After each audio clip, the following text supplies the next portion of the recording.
Hello, my name is Stevie Martin with the Avaya Serviceability Engineering team. This video will show you a possible issue you can have with email for Avayalive Engage on-premise software and how to resolve it. The issue surrounds the use of antivirus software on the operating system desktop. Previously, there was a video called Avaya Avayalive On-Premise Software Email Configuration for Release 2.5 that showed the basic setup for email in the on-premise software environment. The video is still valid for Release 3.0, which is now called Avayalive Engage. Please refer to that video prior to watching this video. Prior to investigating the issue on the Avayalive Engage server, you check your email server's logs to see if there's any sign of anything making it to the server. Once you've verified that the server is working properly, you should first log into the Avayalive Engage on-premise software server. Ensure that your email is configured properly, that the SMTP port is port 25. If that is correct, the next thing you should do is check your Engage log for messages. You would check your messages under the W folder, Avayalive, the logs directory, and under your system ID, which for OPS is usually 1. If the logs don't indicate anything wrong, you should also check your Windows Firewall, see if it's running, if it is, if it's blocking port 25.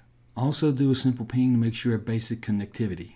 If you have all these, another possible issue is if you have an antivirus software installed on the OPS server, that it could be blocking the ports.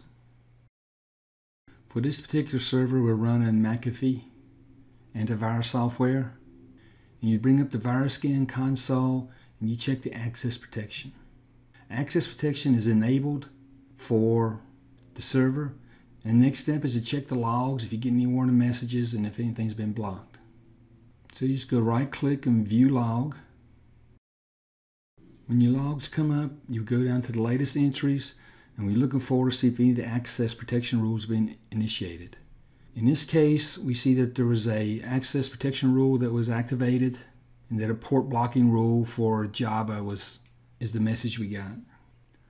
We see that the anti-protection rule prevented mass mailing worms from sending emails. If we were to go back to the antivirus console, if we were to double click on our access protection, we would see that prevent mass mailing worms from sending mail is checked. We want to uncheck block. In this case, we should uncheck report also because we know it's on the server and we want the email system to be able to send emails. If you're worried about getting a virus on here, you can always leave report checked and occasionally come in and manually verify if we have any unexpected email sendings from the server. The next step, we do something that would generate an email. Based on the parameters we have set up for this environment, just somebody coming into the environment, an email will go to the person who requested to receive emails. So just log into the environment and verify that you got an email.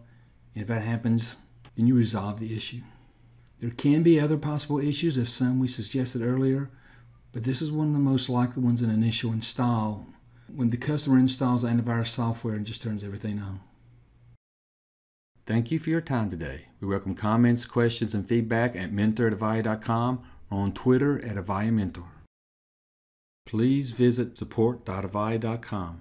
Thank you for choosing Avaya.